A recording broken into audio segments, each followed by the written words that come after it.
Halo teman Stacks Indonesia, bareng lagi bersama Praja di podcast Teman Stacks. Jadi kali ini kita datang untuk update mingguan di ekosistem Stacks atau Bitcoin. Oke, jadi langsung kita mulai aja. Kabar menggembirakan nih buat para stackers atau teman Stacks Indonesia atau di seluruh dunia tentang rating token STX ya atau Stacks di CoinMarketCap ini naik drastis gara-gara ada ordinals kemarin. Jadi mulai dari urutan 80 sekian atau 90 sekian sampai ke hampir ke urutan 40 besar. Jadi ini sangat luar biasa. Jadi naiknya tinggi banget dan Stacks sendiri mengeluarkan news ya atau berita karena adanya ordinals ini yang kemudian berhasil mengerek atau ngangkat prestasinya STX atau CoinStacks. Jadi ini positif sekali dan di antara token-token yang merah turun, Stacks hijau sendiri naik. Teman-teman bisa langsung cek di grafik yang sudah kita sediakan di podcast kita.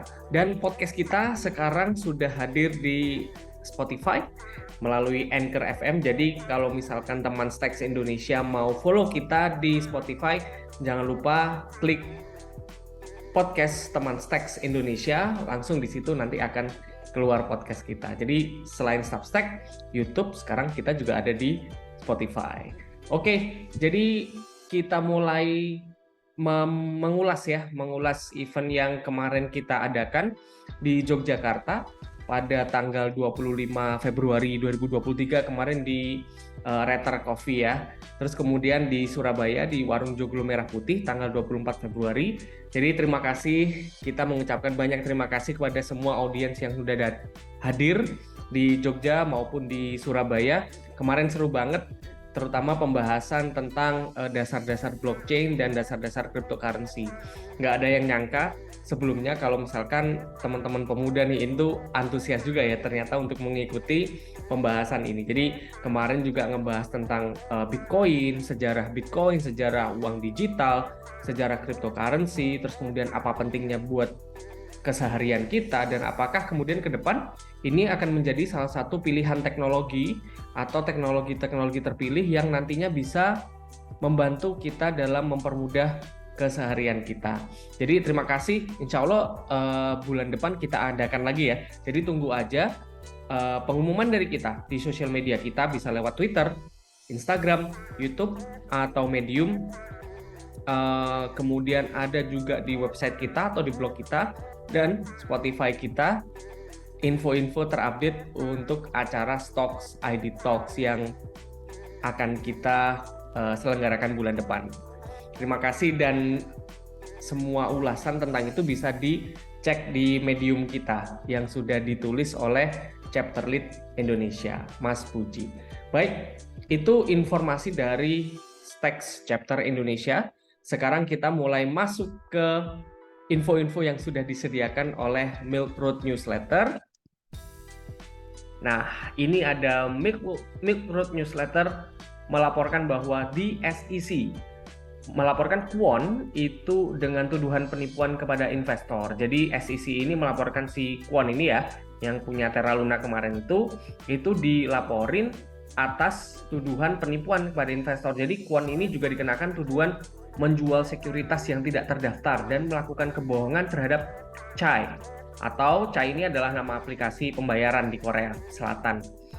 Kwon juga diketahui mentransfer 10.000 Bitcoin dari Terraform ke dompet dingin, kemudian memindahkan asetnya ke Bank Swiss secara perlahan sejak Mei 2022 tahun lalu. Sekarang dana tersebut sudah terkumpul sampai 100 juta US dollar di bank tersebut. Jadi sayangnya nih ya, terlepas dari mereka sedang mengincar Kwon, di SEC ini atau SEC ini tidak mengetahui di mana sekarang Kwon berada. Ini memang masih dalam tahap pencarian ya si Kwon ini. Kemudian ada info dari Celsius yang pelanggan Celsius ternyata masih dikenakan pajak nih teman Stacks. Jadi pelanggan Celsius yang rugi besar karena runtuhnya perusahaan Celsius itu ternyata tuh masih dikenai pajak atas asetnya yang membeku di Celsius. Jadi contohnya nih ya, Doug Stringer itu memiliki aset 2,8 juta di Celsius yang sekarang asetnya itu membeku karena perusahaannya runtuh. itu tetap dikenai pajak sebesar 67.000 US dollar. Nah, IRS atau lembaga pajaknya ini mengatakan kepada Bloomberg dan Business Insider bahwa mereka tuh sudah mengetahui kalau kondisi dari aset yang mereka punya itu sebenarnya beku. Tapi mereka tetap memutuskan untuk memberikan pajak kepada para pelanggan Celsius. Nah, ini masih kita cari lagi ya. Nanti akan kita informasikan lagi kenapa sih para pelanggan Celsius ini masih dikenakan pajak gitu ya, walaupun perusahaan udah beku. Nah, ada info dari kreditor Mt. Gox ya, ingin the marshmallow test, atau setiap kreditor dari Mt. Gox yang diberikan pilihan untuk mendapatkan kembali asetnya nih dengan salah satu jalan dari dua opsi yang ada, yaitu satu, dibayar melalui Bitcoin tapi dilaksanakan dalam waktu dekat, atau dibayar dengan mata uang negara fiat money namun harus menunggu waktu yang cukup lama. Nah, Mt. Gox Investment Fund ini memutuskan bahwa mereka memilih opsi pembayaran di awal dengan Bitcoin daripada pembayaran dalam bentuk mata uang fiat. Tapi ya gitu, harus menunggu lagi sekitar 9 tahun atau lebih, ya lama juga ya. Gitu. Perang NFT sedang memanas. Jadi OpenSea dan Blur ini adalah marketplace NFT yang teratas nih ya saat ini. Itu Blur tuh menjadi marketplace yang paling laris saat ini, bahkan melebihi OpenSea di minggu yang lalu, karena di sana menerapkan kebijakan no royalty, artinya pencipta NFT tidak mendapatkan royalty dan uang yang lebih banyak akan mengalir ke trader. Sedangkan si OpenSea ini sebaliknya ya, sejak dulu mereka kan menetapkan kebijakan adanya royalty. Sayangnya sejak Blur menjadi marketplace yang dominan, si OpenSea ini sekarang menerapkan kebijakan baru, yaitu no mandatory royalty fee, walaupun masih ada optional royalty fee, yaitu minimal 0,5% atau 0,5%. Singkatnya, peperangan NFT ini membawa kerugian yang cukup besar ya sebenarnya pada pencipta NFT, karena dua marketplace besar ini sudah nggak menerapkan royalty yang seperti sebelumnya, yang besar. Info selanjutnya datang dari proposal kripto dari Hong Kong. Nah, Hong Kong ini memang lagi dilirik banyak investor dan memang sepertinya dijadikan oleh Tiongkok sebagai salah satu hub kripto dunia gitu. Nah, Cina ini kan memiliki sejarah dengan kebijakan pro kontra kripto yang berubah-ubah memang ya. Kita semua udah tahu. Terlepas dari itu, Hong Kong selaku tempat dengan keistimewaan atau kewenangan khusus itu mengeluarkan proposal peraturan baru mengenai platform trading kripto. Inti dari proposal ini adalah satu, platform trading kripto membutuhkan lisensi khusus untuk berjalan. Nomor dua, trading kripto terbuka untuk investor retail. Dan ketiga, pertukaran kripto hanya mengizinkan token yang memenuhi indikator-indikator tertentu. Utamanya token yang sudah memiliki nama besar hampir pasti akan lolos. Semisal Bitcoin, Ethereum, Binance, dan kawan-kawan. Itu ya. Selanjutnya ada hacker ini yang menyerang ETH Denver dengan phishing website. Waduh, serangan hacker di kripto ini sekarang sedang marak ya. ETH Denver adalah korban terbaru dari perlakuan tidak beretika para hacker. Sekarang ada hacker yang mengcopy website ETH Denver mirip sebagaimana aslinya. Hanya saja website tersebut sebenarnya adalah website phishing gitu, atau website palsu. Nah, artinya ketika ada pelanggaran atau pelanggan yang mengkoneksi dompetnya ke website tersebut, nah ini kan pelanggaran ya, maka asetnya akan hilang karena phishing itu tadi. Serangan phishing ini dilaporkan telah menelan aset para pelanggan sebesar 300.000 US dollar. Pekan lalu Bitcoin mengalami outflow yang besar ya, terbesar di tahun ini, yaitu 25 juta US dollar.